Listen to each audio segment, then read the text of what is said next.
اور جس میں 3 لوگ جو تھے وہ شامل تھے، جس میں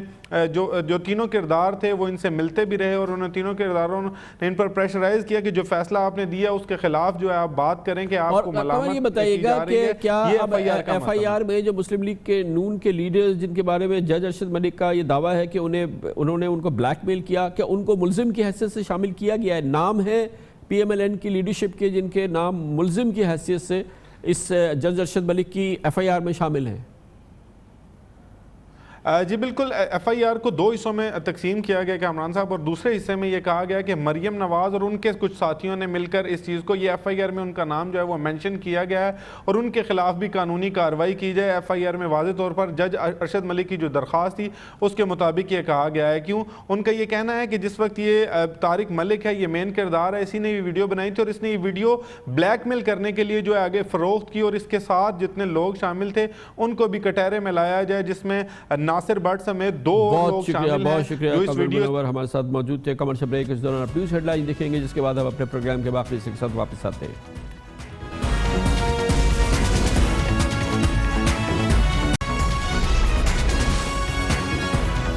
آپ دیکھ رہے ہیں خبروں، تبصروں اور تجزیات پر مبنی پاکستان کا سب سے معتبر نیوز شو دنیا، کامران خان کے ساتھ۔ پچھلے 24 گھنٹے اس لحاظ سے انتہائی بہت اہم رہے ہیں کہ وہ کیسز جو کرپشن کے مبینہ الزامات کے حوالے سے چل رہے ہیں، تحقیقات جو چل رہی ہے پاکستان مسلم لیگ نون اور پاکستان پیپلز پارٹی کی لیڈرشپ کے حوالے سے، اس میں بہت ڈرامائی، بہت ہی فیصلہ کن اور بہت بڑی کارروائی ہوئی ہے۔ دونوں لیڈرشپ کے خلاف بہت بڑے ایکشن ہوئے ہیں ان اثاثوں کے حوالے سے جو ان لیڈرشپ کے پاس موجود ہے۔ میرے خیال میں سب سے بڑا ایکشن ہوا ہے پاکستان پیپلز پارٹی کی لیڈرشپ جناب آصف علی زرداری کے حوالے سے، اومنی گروپ کے حوالے سے، ان کے اثاثوں کے حوالے سے جو کہ سندھ میں موجود تھے، جن میں شوگر ملز ہیں، ایک سیمنٹ مل ہے، پلاٹس ہیں، جائیدادیں ہیں جن کی محتاط اندازے کے مطابق کوئی مالیت تقریباً 200-300 ارب روپے ہو سکتی ہے، ان سب کو اٹیچ کر لیا گیا ہے۔ حکومت پاکستان نے بے نامی حوالے سے ان کے خلاف کارروائی کا آغاز کیا ہے اور اب انہیں بحق سرکار ضبط کرنے جا رہے ہیں۔ یہ اتنے بڑے اثاثے ہیں، شاید پاکستان میں اس طرح کی اینٹی کرپشن کی کارروائی میں اتنے بڑے اثاثے اس سے پہلے اٹیچ نہیں کیے گئے ہیں۔ بنیادی الزام یہ ہے کہ یہ ایسے لوگوں کے نام پہ یہ اثاثے ہیں، یہ ملز ہے، یہ کاروبار ہے جو کہ ان کی سکت نہیں رکھ سکتے، وہ بے نامی اثاثے ہیں، اور دراصل الزام یہ ہے کہ اثاثے جناب آصف علی زرداری کے ہیں اور اومنی گروپ کے یہ اثاثے ہیں جنہوں نے کہ انہیں ان ناموں پہ رکھا تھا جو کہ ان کو رکھنے کی سکت نہیں رکھتے تھے، اور یہ بے نامی اثاثے تھے، اور اب انہیں حکومت نے ضبط کر لیا ہے، ضبط کرنے کی طرف جا رہے ہیں۔ اٹیچمنٹ ان سارے اثاثوں کی ہو گئی ہے۔ اسی حوالے سے ایک دوسری بڑی کارروائی ہوئی ہے، وہ یہ کہ نیب نے آج مسلم لیگ نون کے صدر اور اپوزیشن لیڈر شہباز شریف اور ان کے اہل خانہ کے اثاثے بھی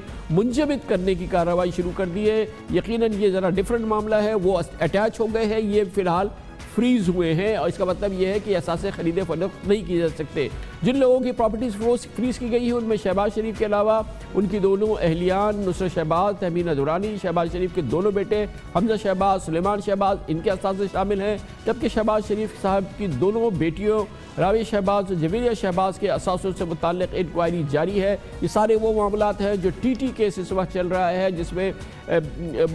مشکوک لوگوں کے حوالے سے آمد و رفت ہوئی ہے پیسوں کی اس فیملی کے اکاؤنٹس میں۔ شہباز شریف کے خلاف بڑے پیمانے پر یہ جو ٹی ٹی کے ذریعے مبینہ منی لانڈرنگ ہوئی ہے اس کے شواہد نیب کہتے ہیں اس کے پاس موجود ہیں، جن سے ثابت ہوتا ہے کہ حمزہ شہباز، سلیمان شہباز، شہباز شریف صاحب کی اہلیان اور بیٹیوں نے 95% اثاثے دراصل ان مشکوک ٹی ٹی او کے ذریعے بنائے گئے ہیں، اور جس کو بنیاد بنا کے نیب نے آمدن سے زائد اثاثوں اور منی لانڈرنگ کیسز میں اب ان اثاثوں کو منجمد کر لیا ہے اور ان کی خرید و فروخت پر پابندی لگا دی ہے۔ بہت بڑی کارروائی ہے جو پاکستان پیپلز پارٹی یعنی کہ جناب آصف علی زرداری اور شہباز شریف خاندان کے حوالے سے ہوئی ہے۔ اس پر مزید اس کی معلومات حاصل کرتے ہیں، ہمارے ساتھ موجود ہیں وزیر اعظم کے معاون خصوصی برائے یہ جو اینٹی کرپشن کے معاملات چل رہے ہیں اور اثاثے ضبط کرنے کی کارروائی چل رہی ہے، بیرسٹر شہزاد اکبر اسلام آباد میں ہمارے ساتھ موجود ہے۔ بہت بہت شکریہ بیرسٹر صاحب۔ ہمارے ناظرین کو ذرا ایکسپلین کیجئے کہ 2 کارروائیاں ہوئی ہیں پچھلے 24 گھنٹے کے دوران۔ ایک کارروائی ہوئی ہے جس میں بے نامی جائیدادیں جن کے بارے میں خیال یہ ہے کہ وہ دراصل آصف زرداری صاحب کی ہیں، انہیں اٹیچ کیا گیا ہے، اور اب آج کارروائی ہوئی ہے جس میں شہباز شریف خاندان سے متعلق جو جائیدادیں ہیں انہیں منجمد کیا گیا ہے۔ 24 گھنٹے کے اندر یہ بہت بڑے 2 ایکشن ہوئے ہیں، ان میں فرق بتائیے۔ دیکھیں 2 طرح کے معاملات ہیں۔ ایک ایشو تو وہ ہے جس کے اندر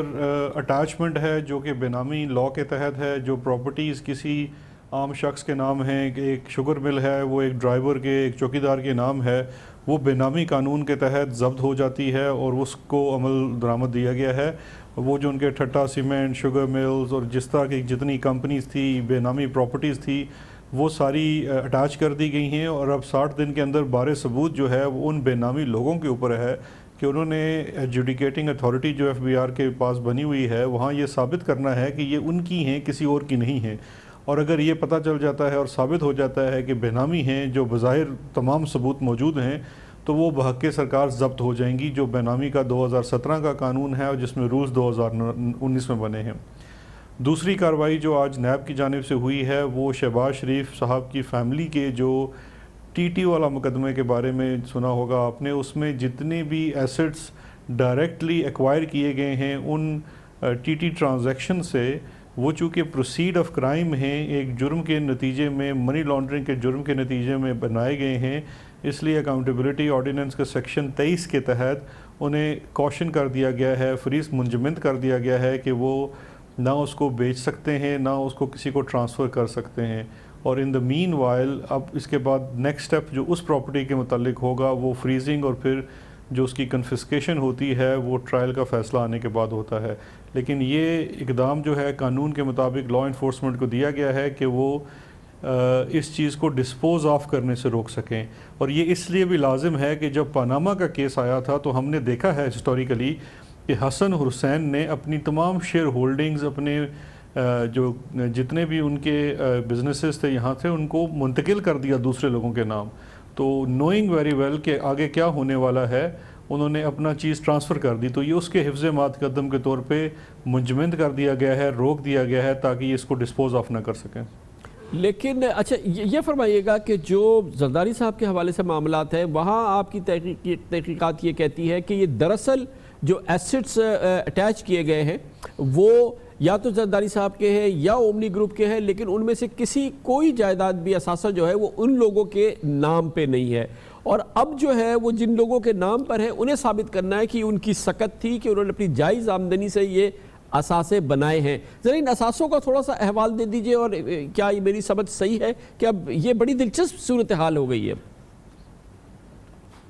جی یہ دیکھیے یہ تقریباً 32 کے قریب کمپنیز ہیں جس میں کیپٹل انویسٹمنٹ کی کمپنیز ہیں، شیئر ہولڈرز ہیں، شوگر وہ کمپنیز ہیں جو شوگر ملز اون کرتی ہیں، سیمنٹ فیکٹری اون کرتی ہیں، ڈسٹلری اون کرتی ہیں، مختلف کنسٹرکشن کے بزنسز ہیں۔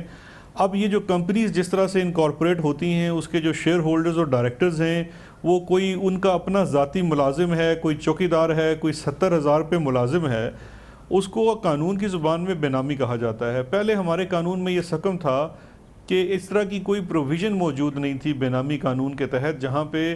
جو بے نامی پراپرٹی رکھی گئی ہے، ایک شخص جو اسی کمپنی کے اندر 70,000 پہ ملازم ہے وہ اس کا 25% کا یا 50% کا شیئر ہولڈر بھی ہے، تو یہ چیز تو ایک بڑا سیدھا ایک فراڈ کا اور ایک اپنا پیسہ چھپانے کا طریقہ تھا جو یہاں پہ دہائیوں سے رائج تھا۔ یہ قانون بننے اور اس کے رولز بننے کے بعد لاء انفورسمنٹ کے لیے معاملہ بڑا سیدھا ہو گیا ہے۔ جو پراپرٹیز آپ کو پتہ ہیں وہ بے نامی ہیں، کسی ایک ایسے شخص کے نام ہیں جو کسی طرح بھی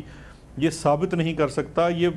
اس کو جسٹیفائی نہیں کر سکتا کہ میں 75,000 کا ملازم ہوں اور میری 50 کروڑ کی یا 50 ارب روپے کی ایک فیکٹری ہے، تو وہ بے نامی تصور کی جاتی ہے قانون کی زبان میں، اور اب بار ثبوت اس بے نامی دار کے اوپر ہے کہ وہ یہ ثابت کرے کہ نہیں میں 75,000 تنخواہ لینے کے باوجود اتنے قابل تھا کہ میں 50 ارب کی فیکٹری کا مالک ہوں، تب وہ ریلیز ہو سکتی ہے، ورنہ وہ بحق سرکار ضبط ہو کے اس کو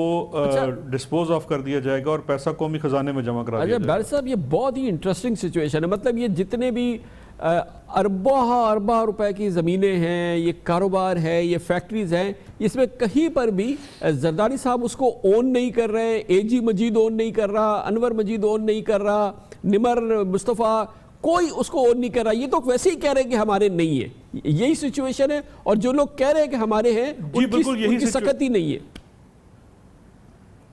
دیکھیں یہ بالکل یہی سچویشن ہے, کیونکہ دیکھیے اگر آپ کو یاد ہو ایک بڑا مشہور انٹرویو زرداری صاحب نے دیا تھا اور کہا تھا کہ یہ جو بے نامی اکاؤنٹس ہیں اور جو کمپنیز ہیں, یہاں پہ پروسیکیوشن کو ثابت کرنا پڑے گا کہ میں نے ان کے اکاؤنٹس کھلوائے, میں ان کو لے کے گیا اور میں نے وہاں دستخط ان سے کروائے, تو پھر اس کے بعد ہوگا. یہ وہ بڑے بھول پنے میں تھے, قوانین بڑے اس طرح کے بن چکے ہیں, صرف ان پہ عمل درآمد کرنے کی ضرورت ہے. ہماری حکومت نے عمل درآمد کیا, تو وہ جو اصل چیز تو یہ ہے کہ سب سے پہلے اگر مثال کے طور پہ کہیں چوری ہوتی ہے تو آپ چوری کا مال برآمد کریں. تو یہ تو بیسیکلی وہ پہلا سٹیپ ہے کہ آپ وہ جو مال چوری کیا گیا, جو چوری کر کے نام پر کسی اور کے رکھا گیا, آپ اس کو تو فریز کر دیجئے, کیونکہ اس کے بعد ہی معاملات آگے بڑھیں گے. اور اب وہ مال تو آپ نے پہلے اس کو اٹیچ کر دیا انڈر دس لا, باقی جو کیس چلنا ہے ان کے اوپر کہ کس طرح سے انہوں نے کک بیکس کمیشنز لیے, فیک اکاؤنٹس بنائے, پورا وہ ایک بینک سسٹم بنایا, وہ مقدمے نیب کی عدالت میں چلیں گے. یہ کارروائی نیب سے ہٹ کر جو بینامی پروہیبیشن ایکٹ ہے 2017 کا, اس کے تحت ہوئی ہے.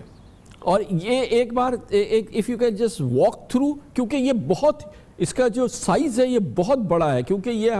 ہم جب بات کر رہے ہیں تو یہ دسیوں اربوں روپے کی بات کر رہے ہیں میرے خیال میں. یہ جو پراپرٹی جس کو وہ کہتے ہیں ہماری نہیں ہے, اے جی مجید کہتا ہے ہماری نہیں ہے, اور جو بے نامیاں ہیں اور جو کہ اب قبضے میں آ گئی حکومت کے. یہ تو دیکھیے, یہ تو اربوں سے بھی مطلب ہنڈریڈز آف بلین سے اوپر کا معاملہ ہے. اس میں شوگر ملز ہیں, سیمنٹ فیکٹریز ہیں, ڈسٹلریز ہیں, کنسٹرکشن کمپنیز ہیں, ان کے شیئرز ہیں, پھر آگے ان کے ایسٹس ہیں. مثال کے طور پہ اگر ایک کمپنی کی بیلنس شیٹ میں کوئی پیسہ نہیں ہے لیکن اس کمپنی کے ایسٹس بھی ہیں, پراپرٹیز ہیں, اس کے اندر کراچی کی بڑی پرائم پراپرٹیز شامل ہیں, تو وہ جب تمام چیزیں فریز ہوتی ہیں تو وہ اب بھاگ کے سرکار ضبط ہو جائیں گی اور پیسہ قومی خزانے میں جائے گا. اور یہ وہ سب سے بڑا جرائم والے پیشہ جو لوگ ہیں ان کے اوپر سب سے بڑا یہ ڈینٹ ہوگا کہ اصل میں اب آپ کا پیسہ چھینا جائے گا. کیسز تو آپ چلیں گے کیونکہ آپ ڈیلیز کر لیتے ہیں, کیسز کو آپ بڑا دیر لٹکا سکتے ہیں, بٹ سب سے پہلے ضروری چیز ہے جو مال مسروقہ جسے ہم اپنے کرمنل لا کی زبان میں کہتے ہیں, اس کی برآمدگی پہلے ہو گئی ہے, اور اس کے بعد اب جو ملزم ہے اس کو مجرم بنانے تک کا عمل جاری ہوگا. اس لحاظ سے اتنی مشکل صورتحال میں شہباز شریف فیملی نہیں ہے, کیونکہ وہ اس کو اون کرتے ان کے نام پر ہے. ابھی تو فی الحال نیب نے ایکشن کرتے ہوئے اپنے لاز کے تحت اس کو فریز کیا ہے, اس کو بیچ نہیں سکتے یا نہیں کر سکتے. مگر یہاں کا کیس تو بالکل ڈیفرنٹ ہے. شہباز شریف فیملی کا آپ کے پاس اتنی ڈارک ہول کے اندر وہ فیملی نظر نہیں آتی اس معاملے میں. دیکھیے اس میں بھی نیب کی پروویژنز, ابھی تو یہ سیکشن 23 کی ہے, اس کے بعد سیکشن 12 ہے نیب کا جس کے تحت ان کی پراپرٹیز فریز بھی کی جا سکتی ہیں, وہاں ریسیور مقرر کیے جا سکتے ہیں جو ان کو اس کا کوئی ایسٹ اور پروفٹ نہ لینے دیں تا وقتے کے کیسز کا فیصلہ نہ ہو جائے. تو میں سمجھتا ہوں جس طرح سے ان کا کیس پروسیڈ کر رہا ہے اور جو چیزیں سامنے آ رہی ہیں, ان کا بھی مشکل وقت آ چکا ہے, جس میں نہ صرف یہ ہے بلکہ اس عمل کے بعد جو فیملی کے لوگ پاکستان سے باہر بیٹھے ہوئے ہیں ان کو بھی پرسو کیا جائے گا, اور جو لوگ یہاں بیٹھے ہوئے ہیں ان کے خلاف بھی کیسز جلد فائل کیے جائیں گے. کیونکہ یہ جو فریزنگ اور کنفسکیشن کے آرڈرز ہیں وہ بھی عدالت سے لیے جا سکتے ہیں, اکاؤنٹیبلٹی کورٹ سے. اور اگر بالفرض سلیمان شہباز واپس نہیں آتے تو 87-88 CRPC کی کارروائی ہوتی ہے, جس کے بعد پروکلیمڈ آفینڈر ڈکلیئر کرنے کے بعد آپ کی جتنی جائیداد ہے وہ بحق سرکار ضبط ہو جاتی ہے, اور اگر آپ 6 ماہ سے زائد بھی پیش نہیں ہوتے تو پھر وہ سیل آف کی جا سکتی ہے, اس کو آکشن کیا جا سکتا ہے. وہ عمل شروع کر دیا جا چکا ہے. زرداری جو اومنی فیملی والے جتنے ہیں وہ تو آلریڈی اٹیچ ہو چکے ہیں, اور اس میں بھی 87-88 کی کارروائی کے اوپر کام ہو رہا ہے. Perpetual warrants of arrest issue ہو چکے ہیں. جیسے عدالت ان کو پروکلیمڈ آفینڈر ڈکلیئر کرے گی تو وہ جو 6 ماہ کا کلاک ہے وہ شروع ہو جائے گا, اور پھر پراپرٹیز بحق سرکار ضبط بھی ہو سکتی ہیں. Thank you so much barrister Shahzad Akbar sahib ہمارے ساتھ موجود ہیں. آپ نے اندازہ لگایا بہت ہی سیریس اور بہت ہی دلچسپ صورتحال ہے. جناب آصف علی زرداری اور اومنی گروپ سے منسلک تمام جو ان کے اثاثے ہیں, سینکڑوں اربوں روپے کے اثاثے, ملیں, پلاٹس, گھر اور دوسری پراپرٹیز, وہ سب ان کے نام پہ نہیں ہیں. جن لوگوں کے نام ہیں ان کی سکت نہیں ہے. بے نامی قانون کے تحت وہ اب اٹیچ ہو گئے ہیں, یعنی کہ بحق سرکار ضبط ہونے جا رہے ہیں. اس پر مزید بات کرتے ہیں, اور اس کے لیے ہمیں جوائن کر رہے ہیں, اس کی ہمیں قانونی صورتحال بتائیں گے پاکستان کے سابق اٹارنی جنرل جناب عرفان قادر, ہمیں امریکہ سے جوائن کر. بہت بہت شکریہ عرفان قادر صاحب. میں یہ جاننا چاہتا ہوں, ایک بہت بڑی کارروائی ہوئی ہے, اٹیچمنٹ ہوئی ہے, کہا جا رہا ہے کہ یہ سینکڑوں ارب روپے کے اثاثے ہیں، کاروبار ہیں، پلاٹس ہیں، گھر ہیں، دوسرے اثاثے ہیں جو کہ بے نامی ہیں۔ بے نامی جو لا پاکستان میں اب آیا ہے اس کے تحت یہ کارروائی ہوئی ہے۔ الزام یہ ہے کہ دراصل یہ جناب آصف علی زرداری اور انور مجید، اے جی مجید، اومنی گروپ وغیرہ کے اثاثے، لیکن جن لوگوں کے نام یہ اثاثے ہیں ان کی وہ سکت نہیں ہے کسی بھی صورت میں کہ وہ اس کو ہولڈ کر سکے۔ اور اب یہ کہا یہ جا رہا ہے کہ یا تو یہ لوگ ثابت کریں کہ انہوں نے جائز طریقے سے ان کے یہ ذاتی اثاثے انہوں نے یہ بنائے، ورنہ یہ بحق سرکار ضبط ہو جائیں گے۔ کتنی سیریس کارروائی ہے آپ کے خیال میں، اس کے کیا نتائج نکلیں گے؟ دیکھیں، مجھے تو یہ پتا ہے کہ قومی احتساب آرڈیننس جو ہے اس کے تحت یہ اثاثے منجمد کرنے کا اختیار چیئرمین نیب کو دیا گیا ہے، اور وہ اگر یہ اثاثے منجمد کرتے ہیں تو وہ 30 دن جی یہ میں نیب آرڈیننس کے تحت جو اثاثے فریز ہوتے ہیں میں ان کی بات نہیں کر رہا، یہ میں بات کر رہا ہوں یہ جو بے نامی ایکٹ آیا ہے اور جو لا بنا ہے بے نامی قانون کے تحت، یہ سندھ میں پراپرٹیز اور یہ فیکٹریز اور یہ جو پلاٹس ہیں ان کو ضبط کیا گیا ہے، اور کہا گیا ہے کہ جن لوگوں کے نام ہیں یہ چیزیں اب ان کو اس قانون کے تحت ثابت کرنا ہے کہ وہ اس کے اہل ہیں، اور بتایا گیا ہے کہ وہ دراصل اس قابل ہے ہی نہیں کیونکہ وہ چھوٹے چھوٹے سے ملازم ہیں، اور اب یہ پراپرٹی اٹیچ کر لی گئی ہے۔ یہ فریز کرنے کی کارروائی نہیں ہے جو کہ شہباز شریف صاحب کے ساتھ آج کی گئی ہے، یہ دوسری کارروائی ہے جو کل کی گئی تھی۔ دیکھیں، میرے بڑے ریزرویشنز ہیں اس قانون کے بارے میں، اور اس کی وجہ یہ ہے کہ پاکستان کانسٹیٹیوشن کے جو ریلیونٹ آرٹیکلز ہیں، غالباً آرٹیکل 23 ہے، وہ صاف طور پہ کہتا ہے کہ کسی کو بھی کسی پراپرٹی سے آپ ڈپرائیو نہیں کر سکتے، اور سب کانسٹیٹیوشنل لیجسلیشن کے ذریعے اس طرح کا قانون آپ نہیں بنا سکتے کہ آپ کسی کی پراپرٹی جو ہے یہ سوچ کے اٹیچ کر دیں کہ یہ اس کی نہیں ہے، کیونکہ یہ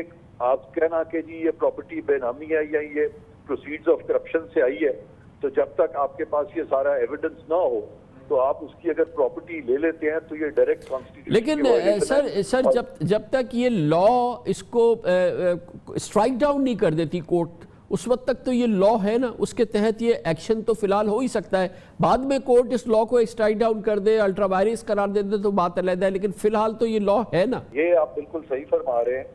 کہ یہ کورٹ میں جب معاملہ جائے گا تو کورٹ اس کو، میرا یہ خیال تھا کہ اس کو court will strike it down, eventually یہ معاملے سب کورٹ میں جائیں گے۔ فار دا ٹائم بینگ انہوں نے ایک قانون بنایا ہے جو کہ بادی النظر میں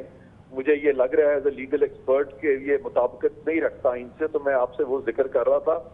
باقی جب یہ پروسیڈنگز چلیں گی یا جب یہ پراپرٹیز انہوں نے اس طرح سے منجمد کی اس نئے قانون کے تحت، تو یہ تمام ایشوز اٹھیں گے اور یہ ایشوز اس وقت کورٹ میں آئیں گے۔ لیکن سر ایز اے لیمین عرفان قاضی صاحب، اگر کسی شخص سے پوچھا جا رہا ہے کہ تمہارا یہ 2 ارب روپے کا اثاثہ ہے تو ثابت کر دو کہ تمہاری ذریعہ آمدن کیا ہے، تم نے کیسے یہ بنایا، تم نے کتنا ٹیکس دیا، تو اس میں کیا قباحت ہے، اس میں کیوں نہ پوچھا جائے اس آدمی سے؟ جی بالکل، میں اس کی طرف آتا ہوں۔ بات یہ ہے کہ یہ جو ایسٹس جو ہیں آپ کے، جو کہ بیونڈ یور نون سورس ہوتے ہیں، اب تک جتنے کیسز بنائے گئے ہیں تواتر کے ساتھ ہولڈرز آف پبلک آفس کے خلاف بنائے گئے ہیں، کبھی بھی کسی پرائیویٹ پرسن کو انہوں نے اس میں انوالو نہیں کیا، اور اگر پرائیویٹ پرسنز کو انہوں نے انوالو کرنا ہے تو پھر ان کو اکراس دا بورڈ جانا ہوگا، اور پاکستان میں پھر اتنے ہزاروں کیسز یہ کرنا شروع کرنے پڑیں گے، ان کو انیشیٹ کرنے پڑیں گے جس کی کہ ان کے پاس کیپیسٹی نہیں ہے۔ اور آرٹیکل 25 جو کانسٹیٹیوشن کا ہے اس کے تحت law is to be applied equally to all, اور یہ نہیں ہے کہ آپ پک اینڈ چوز کر کے چند لوگوں کو اپلائی کر دیں اور باقی۔ اچھا، اور یہ جو دوسرا معاملہ ہے عرفان قاضی صاحب جس میں فریز کیے گئے ہیں، آج نیب نے اپنے لاز کے تحت فریز کیے ہیں آج شہباز شریف فیملی کے ایسٹس،